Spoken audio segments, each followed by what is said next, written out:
ढिला नगरौँ होला। सर्वप्रथम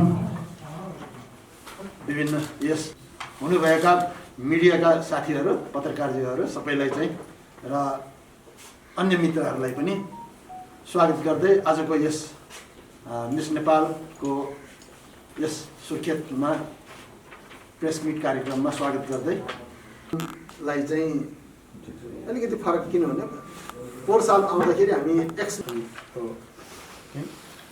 गोल्ड प्लेटेड छ प्रयोग गर्नुहुन्छ हस्तान्तरण गर्नुपर्ने भावनाले लगाइराख्नुपर्छ अब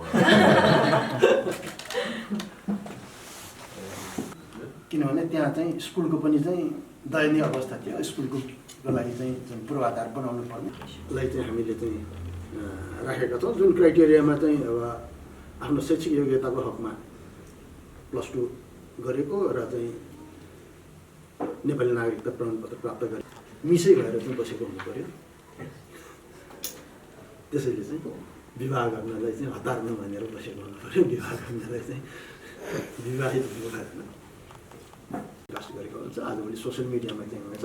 त्यसरी नेपाल शब्द नेपाललाई चाहिँ चिनाउन त्यो फ्लोरबाट पनि चाहिँ धेरै मद्दत पुग्ने भएकोले पर्यटन क्षेत्रमा पनि यसले चाहिँ योगदान पुर्याएको छ भन्ने कुरा हामीलाई लागेको छ।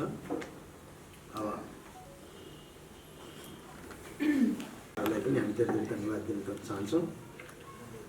हामीले चाहिँ 3 जनालाई चाहिँ केही प्रश्न छन्। उहाँको डिरेक्टर भएको हेरिङ केन्सरको र अब रनिङ मिस नेपाल जुन 3 जना हुन्छौँ डान्सिङ है तपाईँहरूले चाहिँ 3 जनासँग चाहिँ आफ्नो एउटा क्वेसन गर्दा हुन्छ। त there are so many people like who are like interested. Let's see अब अडिसन भने थाहा हुन्न एकजना आउँछन् भनेर, तर मेरो नजरमा चाहिँ 5-6 जना चाहिँ होपफुल्ली पर्फेक्ट हुनुहुन्छ।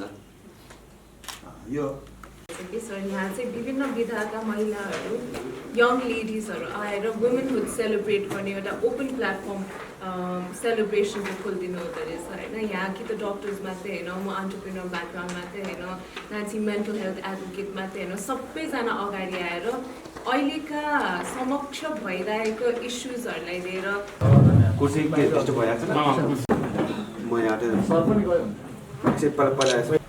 नमस्कार सुर्खेत, हजुरको प्यारो सुन्दर सहरमा हामीलाई स्वागत गर्नुभएकोमा हामी धेरै धेरै भाग्यमानी ठान्दछौँ।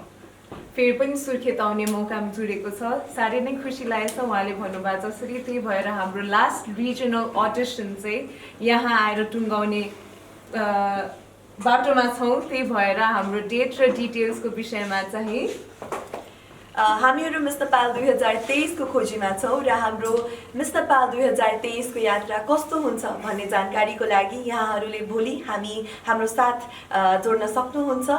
होटल सिद्धार्थमा 3 बजेबाट हाम्रो ओरिएन्टेसन कार्यक्रम रहेको छ भने पर्सि मार्च 13 9 बजेदेखि 11:30 बजेसम्म हाम्रो अडिसन्स रहेको छ। So ladies, it's your time to shine.